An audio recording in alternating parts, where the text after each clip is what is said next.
جامعہ کے سیکریٹری مولانا کاکا سعید احمد صاحب عمری حفظہ اللہ کا یہ پیغام ہے جو لاہ عمل کے نام سے ہمارے سامنے ہے۔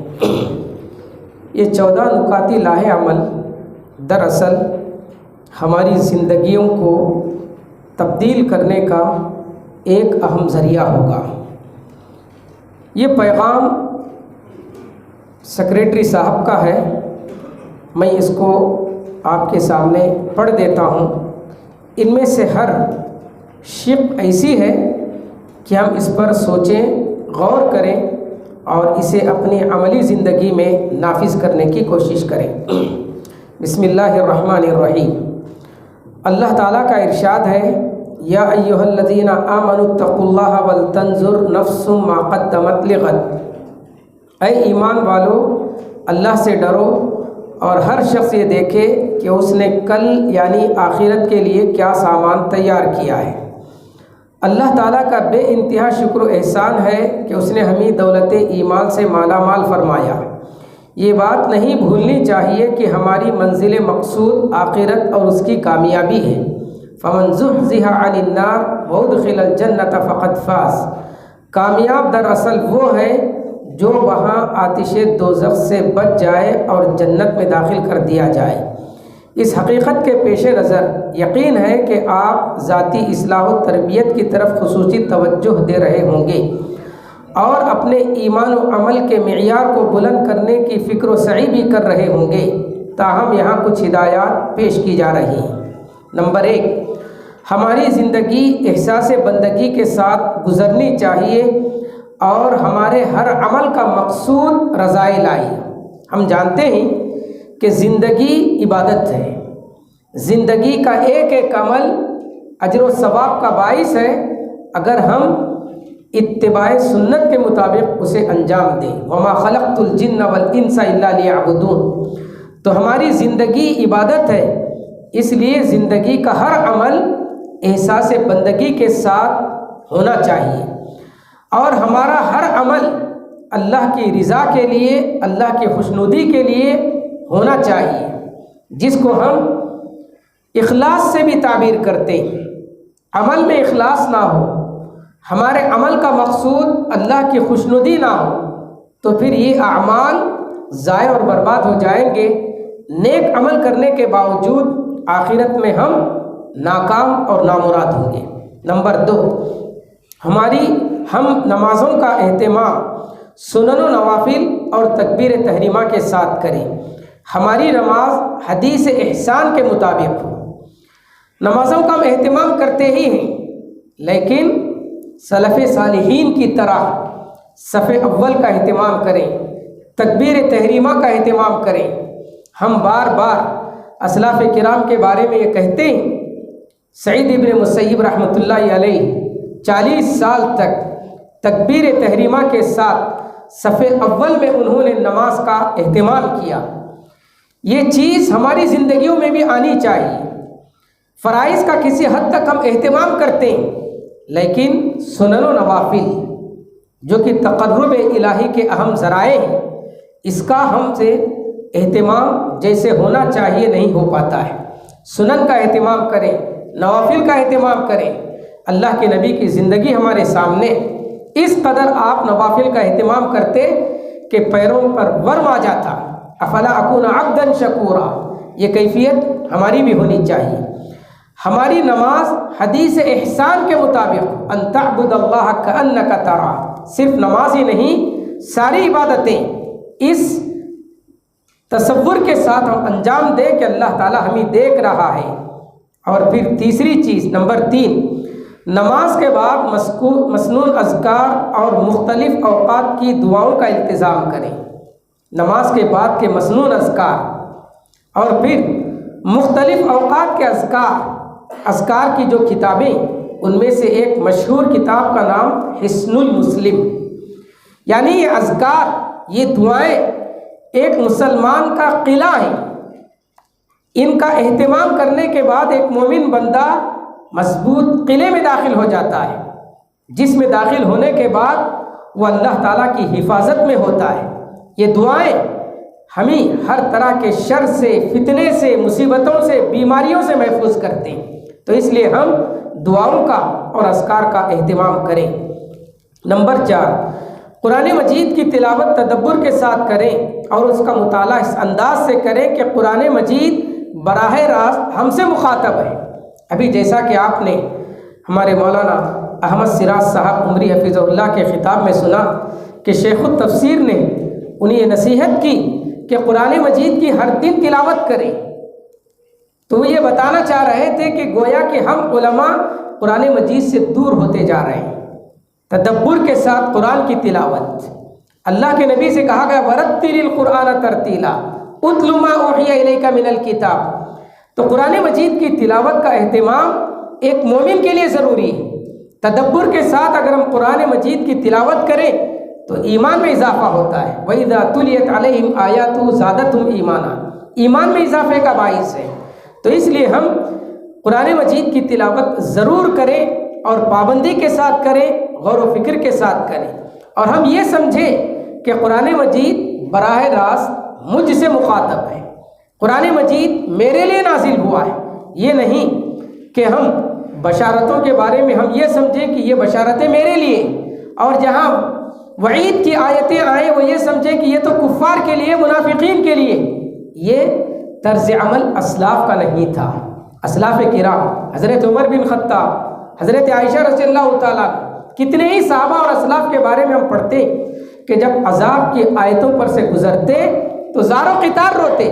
حضرت عائشہ رضی اللہ تعالیٰ نے ایک آیت پڑھتے پڑھتے پوری رات گزار دی اور روتے رہیں۔ یہ ہمارا انداز ہونا چاہیے۔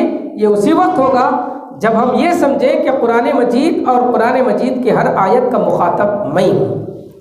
نمبر 5، کوشش کریں کہ صلاۃ اللیل اور صیام تطوع کے پابند ہوں۔ صلاۃ اللیل، تہجد کی نماز، نفل نمازوں میں سب سے اہم نماز ہے، اور رات کے وقت کی نماز اللہ تعالیٰ سے قریب ہونے کا سب سے اہم ذریعہ ہے۔ اسی طریقے سے نفل روزوں کی پابندی، یہ بھی ہم کو اللہ تعالیٰ سے قریب کرنے والی چیز ہے۔ جمعرات اور پیر کا روزہ، ایام 20 کے روزے، اس کے علاوہ جو مختلف روزے ہیں، نفل روزے، ان کا اہتمام کریں، اس سے ہمارے اندر دینداری پیدا ہوگی۔ نمبر 6، ہماری زندگی کے تمام معاملات دینی تعلیمات کے مطابق ہوں۔ ہم عدل، احسان اور صلہ رحمی کا اہتمام کرنے والے ہوں۔ ہر چیز اور زندگی کا ہر معاملہ دینی تعلیمات کے مطابق ہوں۔ دیندار بن کر ہم زندگی گزاریں۔ ادخلوا فی السلم کافہ کی عملی تفسیر بنے تو یقیناً اس سے ہماری زندگی میں ایک عجیب انقلاب پیدا ہوگا۔ نمبر 7، ہماری زندگی ریاکاری، بدظنی، استہزاء، غیبت اور لا یعنی باتوں سے پاک ہو۔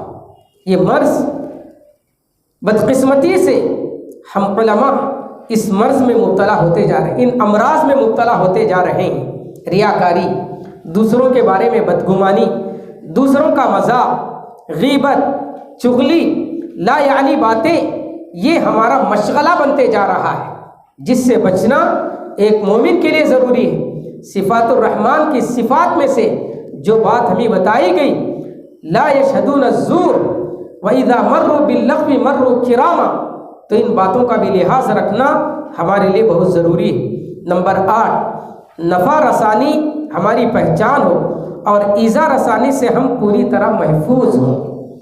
جس قدر ہم لوگوں کے کام آ سکتے ہیں، کام آنے کی کوشش کریں۔ سب سے بہترین انسان، اللہ کے نبی نے فرمایا کہ انفعہم للناس، وہ ہے جو لوگوں کو فائدہ پہنچائے۔ لوگوں کو فائدہ پہنچانا یہ سب سے بہترین انسان ہونے کی علامت ہے، اور یہ خود جیسا کہ ابھی اس سے پہلے مولانا عبدالحسیب صاحب کی تقریر میں ہم نے سنا کہ دعوت کا ایک بہترین طریقہ ہے۔ ہم لوگوں کو فائدہ پہنچائیں گے تو اس کی وجہ سے لوگ ہمارے قریب ہوں گے، اور یہ دعوت کا بھی ایک مؤثر ذریعہ ہے۔ کوشش کم سے کم یہ کریں کہ ہماری ذات سے کسی کو تکلیف نہ پہنچے۔ ہم اگر ہمارے پڑوس میں کوئی غیر مسلم ہے یا کوئی بھی ہے تو ہمارے حسن سلوک سے وہ متاثر ہو، ہماری وجہ سے اسے کسی قسم کی تکلیف نہ پہنچے، بلکہ ہم ہر ایک کے لیے ایک بہترین پڑوسی ثابت ہوں۔ نمبر 9، حقوق اللہ کے ساتھ حقوق العباد کا اہتمام کریں اور خدمت خلق کو اپنا شعار بنائیں۔ کسی حد تک ہم اللہ تعالیٰ کے حقوق کی پابندی کرتے ہیں، لیکن حقوق العباد میں ہم سے بہت زیادہ کوتاہیاں ہوتی ہیں۔ اس کی طرف بھی ہمارے خطابات میں اشارہ ہو چکا ہے کہ ہم نمازوں کا تو بڑا اہتمام کرتے ہیں، لیکن لوگوں کے حقوق کے سلسلے میں ہم سے بہت زیادہ کوتاہی اور غفلت ہوتی ہے، جس سے بچنا ایک مومن کے لیے ضروری ہے، ورنہ یہ ہماری نیکیاں ان لوگوں میں کل قیامت کے دن تقسیم کر دی جائیں گی جن کی ہم نے حق تلفی کی ہوگی۔ اس سے ہم بچیں۔ حقوق سے بڑھ کر ہم خدمت کریں اور خدمت خلق کو اپنا شعار بنا لیں، زیادہ سے زیادہ لوگوں کو فائدہ پہنچانے کی کوشش کریں۔ نمبر 10، مادہ پرستی اس دور کی سب سے بڑی آزمائش ہے۔ مادہ پرستانہ ذہنیت سے محفوظ رہنے کی شعوری کوشش کریں۔ اجرت پر ہماری نظر نہ ہو، اجر پر ہو۔ انبیاء کرام جو کہا کرتے تھے لا اسألکم علیہ اجرا، یہ ہر عالم کی شان ہونی چاہیے۔ ہم جتنا کام اپنے تنخواہ کے مطابق کرتے ہیں اس سے زیادہ ہم کام کریں، تاکہ اللہ تعالیٰ ہمیں دنیا سے زیادہ آخرت میں اس کا بدلہ عطا فرمائے۔ نمبر 11، نیک لوگوں کی صحبت اختیار کریں کہ اس سے نیکی کی ترغیب ملتی ہے، اور بری صحبتوں سے بچیں کہ اس سے گناہوں سے محفوظ رہنا آسان ہوگا۔ صحبت کا اثر ہر شخص کو ہوتا ہے، آدمی کتنا ہی نیک کیوں نہ ہو، لیکن اگر وہ بروں کی صحبت میں رہے گا تو ضرور اس کے اثرات ہوں گے۔ اسی لیے صحابہ کرام کو اس بات کی تعلیم دی گئی کہ وہ نبی کے ساتھ رہیں، اور خود نبی سے کہا گیا کہ لوگوں کو اپنے ساتھ رکھیں۔ وَاصْبِرْ نَفْسَكَ مَعَ الَّذِينَ يَدْعُونَ رَبَّهُمْ بِالْغَدَاةِ وَالْعَشِيِّ۔ یہ صحبت بہت ضروری ہے۔ صحبت کے جو اثرات ہیں اللہ کے نبی نے مثال کے ذریعے اسے واضح فرمایا۔ عطر فروش، پھر اگر ہم عطر فروش کے ساتھ رہیں گے، عطر نہ بھی خریدیں گے تو ضرور ہم کو اس سے فائدہ ہوگا۔ یہی حال بری صحبت کا ہے، بروں کی صحبت میں رہیں گے تو ضرور اس کے اثرات سے ہم محفوظ نہیں رہ سکتے۔ نمبر 12، اپنے اہل و عیال ماتحتوں اور اپنے دینی بھائیوں کی اصلاح سے غافل نہ رہیں کہ یہ فرض منصبی۔ ہم داعی ہیں، مصلح ہیں، لوگوں کی اصلاح کی بڑی فکر کرتے ہیں، لیکن جیسا کہ نائب ناظم جامعہ مولانا عبدالعظیم صاحب نے فرمایا کہ ہم تو عالم دین ہوتے ہیں، لیکن ہم میں سے بہت کم یہ کوشش کرتے ہیں کہ اپنے بچوں کو دینی تعلیم سے آراستہ کریں۔ اپنے اہل و عیال کی ہمیں فکر نہیں ہوتی ہے۔ یہ چیز کل قیامت کے دن کہیں ایسا نہ ہو کہ ہماری اولاد، یہ ہمارے اہل و عیال ہمیں قیامت میں جہنم میں لے جانے کا ذریعہ نہ بن جائے۔ وقودها الناس والحجارہ۔ اس لیے ہم لوگوں کی اصلاح سے پہلے اپنے گھر والوں کی اصلاح کریں۔ معاشرے کی اصلاح کا یہی سب سے مؤثر ذریعہ ہے۔ گھر کی اگر اصلاح ہو جائے تو معاشرے کی اصلاح آسان ہو جاتی ہے۔ نمبر 13، موت، قبر اور آخرت کی منزل سے ہم میں سے ہر ایک کو گزرنا ہے۔ ان کو یاد کر کے توبہ اور استغفار کا اہتمام کریں۔ ہم اگر اپنی موت کو یاد رکھیں، اب موت کے بعد کے مراحل کو یاد رکھیں تو یقیناً دنیا کی ساری لذتیں ہیچ ہو جائیں گی۔ اکثروا ذکر ہذہ اللذات یعنی الموت، اس کا اہتمام کریں اور اپنے گناہوں کو یاد کر کے توبہ اور استغفار کریں۔ نمبر 14، ہدایت اور استقامت اللہ کا بہت بڑا انعام ہے، اس کے لیے مسلسل دعا کرتے رہیں۔ اللہ تعالیٰ نے ہمیں ایمان کی دولت نصیب فرمائی، ہدایت کی دولت اللہ تعالیٰ نے ہمیں عطا کی ہے۔ معلوم نہیں کہ اللہ تعالیٰ یہ نعمت لوگوں سے کب چھین لے، اسی لیے ہم کو یہ دعا سکھلائی گئی، اہدنا الصراط المستقیم۔ قیامت کے دن جب جنتی جنت میں جائیں گے تو ان کی زبان پر یہ الفاظ ہوں گے، الحمدللہ الذی ہدانا لہذا، اللہ کا شکر ہے کہ اس نے ہمیں اس کی توفیق عطا فرمائی۔ تو ہدایت اور استقامت کے لیے برابر اللہ تعالیٰ سے دعا کرتے رہنا چاہیے۔ ہم اس ظام میں نہ رہیں کہ ہم تو عالم دین ہیں، ہدایت ہمیشہ ہمارے ساتھ رہے گی، بہت ممکن ہے کہ اللہ تعالیٰ یہ نعمت ہماری غفلت کی وجہ سے ہم سے چھین لے، اس لیے برابر ہم شعوری طور پر اللہ تعالیٰ سے ہدایت کے لیے مسلسل دعا کرتے رہیں۔ یہ کل 14 نکاتی لاہ عمل ہے۔ ان ہدایات کی روشنی میں رات سونے سے پہلے روزانہ اپنا جائزہ لیں، خیر و خوبی کی ہر بات پر اللہ کا شکر ادا کریں، اور اگر کوئی کمی یا کمزوری اپنے اندر پائیں تو کثرت سے استغفار کریں، اللہ نہ کرے۔ اگر کسی گناہ کبیرہ کے مرتکب ہوں تو بہتر ہے 2 رکعت نماز پڑھ لیں، پھر رب کے حضور گڑ گڑا کر توبہ کریں اور اپنی اصلاح کے لیے خصوصی مدد مانگے۔ اللہ تعالی ہمیں خود احتسابی کی توفیق نصیب فرمائے اور حسن عمل سے ہماری زندگی مزین ہو۔ کاکا سعید احمد عمری، جامعہ دارالسلام عمر آباد۔ تو اللہ تعالی ہم سب کو ان نکات کی روشنی میں اپنا جائزہ لیتے ہوئے اپنی دینی زندگی کی اصلاح کی فکر کرنے کی توفیق عطا فرمائے۔ آمین۔ وآخر دعوانا ان الحمدللہ رب العالمین۔ جزاکم اللہ خیر و حسن جزا۔ اب اس کے بعد ہر دل عزیز نائب ناظم جامعہ استاد محترم اور میرے رہبر مولانا حافظ عبدالعظیم عمری مدنی حفظہ اللہ اختتامی کلمات فرمائیں۔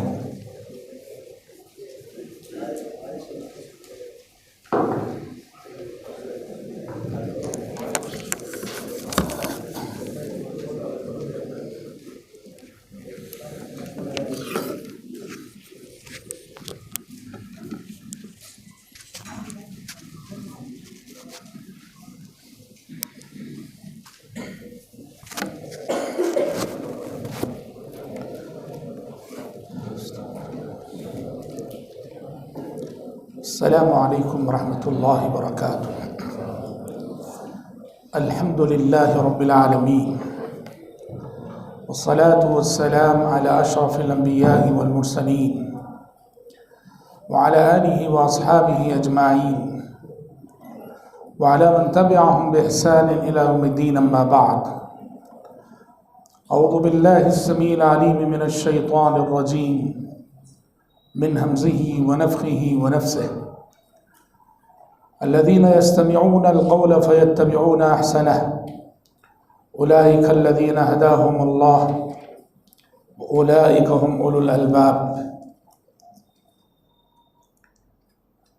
اختتامی خطاب کے لیے میں آپ کے سامنے کھڑا ہوا ہوں۔ اس موقع پر میں سب سے پہلے اللہ رب العزت کا شکر ادا کرتا ہوں کہ آج کا ہمارا یہ اجلاس بڑی ہی کامیابی کے ساتھ اختتام کو پہنچ رہا ہے۔ کامیابی شرکاء کی تعداد کے اعتبار سے، نظم و نسق اور انتظامات کے اعتبار سے، تقاریر کے اعتبار سے، ہر حیثیت سے الحمدللہ یہ اجلاس بڑا کامیاب رہا۔ لیکن اجلاس کی سب سے بڑی جو خصوصیت رہی وہ یہ ہے کہ آج تک جتنے تذکیری اور تربیتی اجلاس ابنائے قدیم کے مختلف مقامات اور مختلف صوبوں میں ہوئے ہیں، ان میں یہ پہلا اجلاس ہے جو ذمہ داران جامعہ کی شرکت کے بغیر منعقد ہوا ہے۔ اس سے پہلے جتنے اجلاس ہوئے استاذ الاساتذہ حضرت مولانا حافظ حفیظ الرحمن اعظمی عمری مدنی رحمہ اللہ کی پرکشش شخصیت موجود رہتی تھی، اور عمری احباب مولانا کی خاطر کھینچے چلے آتے تھے، اور آپ کے ساتھ سیکریٹری صاحبان بھی ضرور رہتے تھے۔ اب مولانا تو اللہ کو پیارے ہو گئے، مولانا کے بعد بس ایک اجلاس رحیم آباد کا ہوا، لیکن وہاں سیکریٹری صاحبان دو موجود تھے۔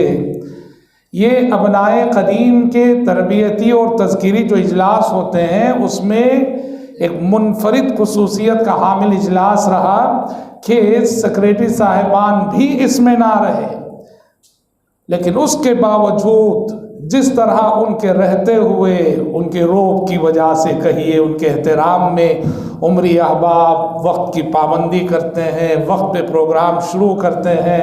الحمدللہ آج آپ سبھی حضرات نے ان کی غیر موجودگی میں وقت کی پابندی کر کے ہر نشست اپنے طے شدہ وقت پہ شروع ہوئی۔ آپ نے مادر علمی سے جو فیض پایا ہے، جو تربیت پائی ہے، اس کا عملی ثبوت دیا ہے کہ یہ ہم صرف ذمہ داران جامعہ کے احترام میں یا پھر ان کے روب و دبدبے سے مجبور ہو کر نہیں، یہ وقت کی پابندی اور یہ نظم و نسق کا لحاظ اب یہ ہماری زندگی کا جزو لا ینفک ہے۔ اس کا ثبوت اس اجلاس نے دیا ہے، منتظمین نے دیا اور آپ سب نے دیا ہے، اور اس پر ذمہ داران جمعیت ابنائے قدیم شاخ وجے واڑہ قابل مبارکباد ہیں، اور آپ سبھی عمری برادران فردن اس پر قابل مبارکباد ہیں، اور یہ اس اجلاس کی کامیابی کا ایک بہت اہم پہلو ہے۔ جو تقریریں ہوئی صبح سے بڑی اچھی باتیں آئی۔ ہمارا فرض منصبی کیا ہے، ہمیں کرنا کیا ہے، حالات کیا ہیں، چیلنجز کیا ہیں، مسائل کیا ہیں، حل کیا ہے، بہت ساری اچھی باتیں اور تجزیاتی انداز میں ہمارے سامنے آئیں۔ اس وقت کچھ باتیں مجھے آپ کے سامنے رکھنی ہیں مختصر وقت میں۔ سب سے پہلی بات تو یہ ہے، خلاصہ کلام کے طور پہ میں کہوں گا کہ دیکھیے، مجھے آپ کو، ہم میں سے ہر شخص کو سب سے پہلے ذاتی تربیت پہ توجہ دینی ہے۔ ہماری شخصیت جتنی مضبوط رہے گی، ہماری شخصیت میں دین و شریعت کا جتنا رنگ رہے گا، ہم جس قدر خود کو بنائیں گے، نکھاریں گے، سنواریں گے، اسی قدر ہم دوسروں پر اثر انداز ہو سکیں گے۔ اور یہ ماننا پڑے گا ہم سب کو کہ ذاتی تربیت کی اگر بات کریں تو میں بھی بہت مقصر ہوں اس مسئلے میں، اور آپ کا تجزیہ اور آپ کا احساس بھی یہی کہتا ہوگا۔ ہمیں بہت توجہ دینے کی ضرورت ہے تزکیہ و تربیت پر، اور اس سلسلے میں بطور مشورہ علامہ ابن قیم رحمۃ اللہ علیہ کی تصنیفات تزکیہ و تربیت اور ذاتی تربیت کے سلسلے میں بہت ہی مفید اور معاون ہوگی۔ ہمیں چاہیے کہ ہم علامہ ابن قیم رحمۃ اللہ علیہ کی مصنفات اور ان کی تصنیفات کا گہرائی سے مطالعہ کریں، خصوصیت کے ساتھ مدارج السالکین بین منازل ایاک نعبد و ایاک نستعین، بلکہ اس سے بھی بہتر میں سمجھتا ہوں کہ اسلامی تراث میں تربیت اور تزکیے کے موضوع پر شاید اس سے بہتر کتاب نہیں ہے، کتاب و سنت کی روشنی میں وہ ہے انہی کی کتاب الداء والدواء، جو الجواب الکافی لمن سأل عن الدواء الشافی کے نام سے بھی چھپی ہوئی ہے۔ آج ضرورت ہے کہ ہم ذاتی تربیت پہ توجہ دیں، اور اس کا ایک عملی تقاضا یہ کہ ہم ہر دن اپنے آپ کو خود احتسابی کی عدالت میں پیش کریں، قبل اس کے کہ دنیا ہمارا حساب لے، قبل اس کے کہ احکم الحاکمین حشر کی عدالت میں ہمارا حساب لے۔ ہم اپنے آپ کو روزینہ سونے سے پہلے جب تکیے پہ ہم سر رکھتے ہیں خود احتسابی کی عدالت میں پیش کریں، اور حضرت عمر بن خطاب رضی اللہ عنہ کی اس نصیحت کو حرز جاں بنا لیں، حاسبوا انفسکم قبل ان تحاسبوا وزنوها قبل ان توزنوا۔ کہا کہ یوم الحساب تو آنے والا ہے، یوم الحساب کے آنے سے پہلے اسی دنیا میں اپنا حساب آپ لے لو۔ روز قیامت میزان قائم ہونے والا ہے، اس میزان میں وزن کیے جانے سے پہلے اسی دنیا میں اپنا وزن آپ کر لو۔ اور خود احتسابی کی عدالت میں جب آپ پیش کریں گے اپنے آپ کو، تو یہ ایسی عدالت ہے خود احتسابی کی کہ مدعی بھی آپ، مدعا علیہ بھی آپ، مدعی آپ اور مدعا علیہ آپ کا نفس، مدعی میں اور مدعا علیہ میرا نفس، اور آپ کو معلوم ہے عدالت کی کارروائی میں مدعی کی پوری کوشش ہوتی ہے کہ مدعا علیہ کو مجرم ثابت کر کے رہے. اس نے خود احتسابی کی عدالت میں اپنے آپ کو پیش کر کے مجھے بھی آپ کو بھی یہ جو مدعا علیہ ہے میرا نفس اور آپ کا نفس اسے مجرم ثابت کرنا ہے، اسے خطاکار ثابت کرنا، اسے گنہگار ثابت کرنا ہے. اور اللہ رب العزت کو یہ ادا بہت پسند ہے کہ ہم اور آپ اپنے آپ کو الزام دیں، اپنے نفس کو الزام دیں. اس لیے خطبہ مسنونہ میں وَنَعُوذُ بِاللَّهِ مِن شُرُورِ أَنفُسِنَا اور صبح و شام کے اذکار میں یا حی یا قیوم برحمتک استغیث فاصلح لی شأنی کلہ ولا تکلنی الی نفسی طرفۃ عین. پروردگارا مجھے لمحہ بھر کے لیے بھی میرے نفس کے حوالے مت کر. تو خود احتسابی کی عدالت میں ہمیں اپنے آپ کو پیش کرنا ہے اور پیش کر کے اپنے نفس کو مجرم ثابت کرنا ہے. اور اس خود احتسابی میں جس قدر ہم سنجیدہ ہوں گے اسی قدر ہماری شخصیت بنے گی، سنورے گی اور نکھرے گی. حالات کا شعور ہمیں ہونا چاہیے، کن حالات میں ہم جی رہے ہیں، چیلنجز کیا ہیں، فتنے کیا ہیں. قرب قیامت کے زمانے میں ہم نے آنکھ کھولی ہے.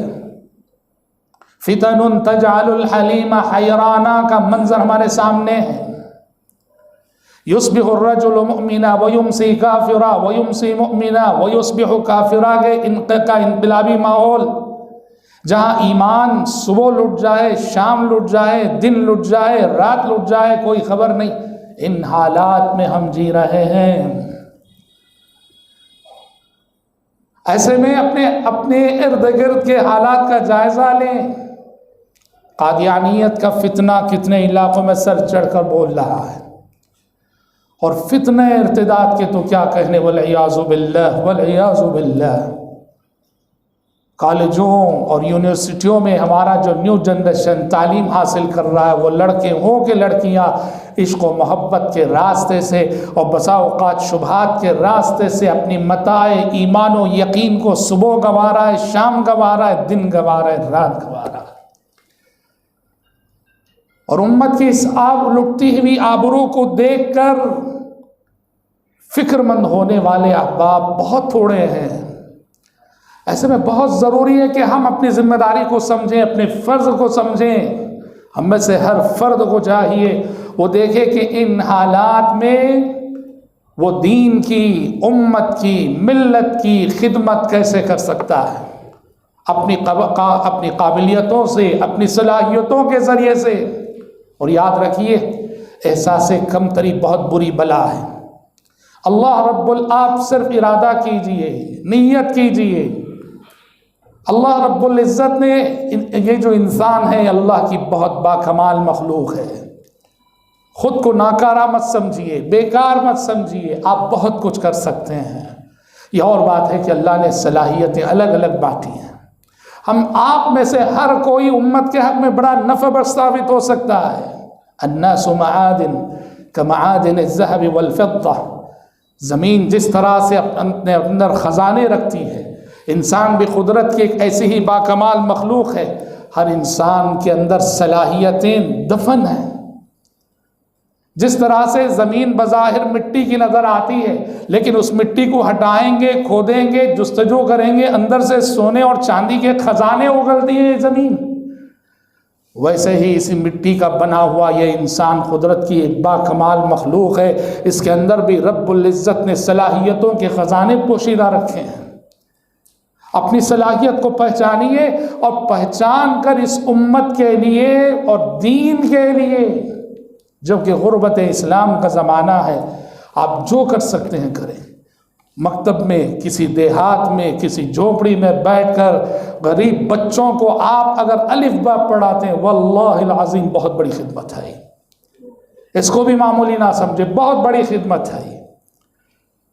وہ علماء جو گلف جا کے، فلاں جگہ جا کے بڑی بڑی اسکولوں میں پڑھا رہے ہیں ان کے مقابلے میں اللہ کے نزدیک آپ بڑے عظیم ہوں گے، جو ہندوستان کے اس صنم کدے میں بیٹھ کر ہندوستان کے کسی دیہات میں کسی جھونپڑی میں بیٹھ کے وہاں کے غریب بچوں کو آپ یہ سکھا رہے ہوں تمہارا رب کون ہے، وہ کہے میرا رب اللہ ہے، تمہارے نبی کون ہے، میرے نبی محمد ہے صلی اللہ علیہ وسلم، تمہارا دین کیا ہے، میرا دین اسلام ہے۔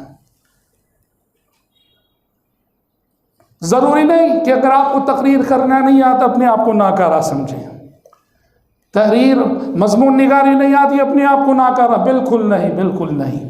اللہ نے صلاح امام مالک بن انس رحمۃ اللہ علیہ، امام مالک بن انس رحمۃ اللہ علیہ کو ان کے ایک ساتھی نے خط لکھا، وہ میدان جہاد میں تھے، امام مالک کو خط لکھا کہ کب تک آپ یہ مسند درس و تدریس میں بیٹھے رہیں گے، آئیے میدان جہاد میں تلوار اٹھائیے۔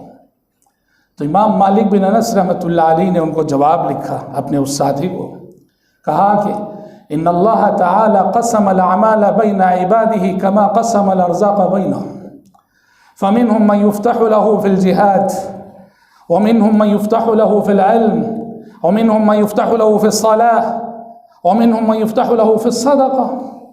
کہا کہ دیکھو اللہ نے جس طرح اپنے بندوں کے درمیان رزق کی تقسیم کی ہے، اللہ نے اسی طرح اپنے بندوں کے درمیان اعمال کی بھی تقسیم کی ہے۔ کسی کا من جہاد میں بہت لگتا ہے، وہ جہاد پہ لگا رہتا ہے، کسی کا من درس و تدریس میں بہت لگتا ہے، وہ پڑھتا پڑھاتا ہے، پڑھنے پڑھانے میں لگا رہتا ہے، کسی کا من نماز جیسی عبادت میں لگتا ہے، وہ فرائض کے ساتھ سنن کے ساتھ زندگی میں نوافل کا بڑا اہتمام کرتا ہے، کسی کو صدقہ کرنے میں بڑی دلچسپی ہے، وہ نماز روزے میں فرائض کی حد تک رہے گا، لیکن صدقے کی بات آئے تو وہ دل کھول کے اللہ کے راستے میں دولت لٹانے والا اور خرچ کرنے والا رہے گا۔ امام مالک نے کہا کہ تم اور میں، ہم دونوں کے راستے بظاہر جدا ہیں، لیکن تمہاری اور میری منزل جنت ہے، وہ ایک ہے۔ تم جنت کی منزل پر جہاد کے راستے سے پہنچو گے، اور میں جنت کی منزل پر انشاءاللہ خدمت تعلیم و تدریس اور علم کی خدمت کے راستے سے پہنچوں گا۔ امام مالک بن انس رحمۃ اللہ علیہ نے یہ جو سبق اس واقعے میں دیا ہے، پڑھایا ہے، اسے سمجھنے کی ضرورت ہے۔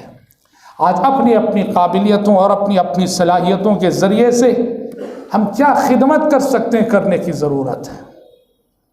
مختصر کہیں،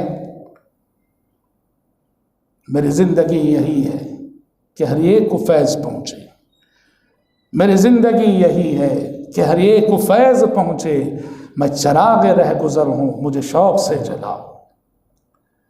یا یوں کہیے کہ لوگ چن لیں جس کی تحریریں حوالوں کے لیے، لوگ چن لیں جس کی تحریریں حوالوں کے لیے، زندگی کی وہ کتابیں معتبر ہو جائیں۔ یا یوں کہیے کہ ان کا جو کام ہے وہ اہل سیاست جانے، ان کا جو کام ہے وہ اہل سیاست جانے، میرا پیغام محبت ہے جہاں تک پہنچے۔ آج میدان دعوت و تبلیغ کو آپ کی ضرورت ہے، میدان اصلاح و ارشاد کو آپ کی ضرورت ہے، مگر یاد رکھیے اس میدان میں اگر آپ قدم رکھنا چاہتے ہیں اور اس میدان میں آپ کارہائے نمایاں انجام دینا چاہتے ہیں تو جذبہ ایثار چاہیے، جذبہ قربانی چاہیے، بڑا ظرف چاہیے اور بڑا صبر چاہیے۔ دعوت و تبلیغ کا میدان یہ ایسا نہیں کہ یہ پھولوں کی سیج ہے، یہ کانٹوں سے بھرا ہوا راستہ ہے۔ پیارے نبی صلی اللہ علیہ وسلم نے بدر و حنین کے معرکے بھی لڑے، آپ نے تلوار بھی اٹھائی، پر زندگی کا سب سے بڑا زخم اگر کھایا تو بدر و حنین کے معرکوں میں نہیں، زندگی کا سب سے بڑا زخم اگر آپ نے کھایا تو میدان دعوت و تبلیغ میں کھایا۔ جب مائی عائشہ صدیقہ رضی اللہ عنہا نے احد کی مناسبت سے آپ سے پوچھا تھا، جب آپ کے دندان مبارک شہید ہو گئے تھے، سر مبارک پھٹ گیا تھا، یہ افواہ مشہور ہو گئی تھی کہ والعیاذ باللہ آپ شہید کر دیے گئے ہیں،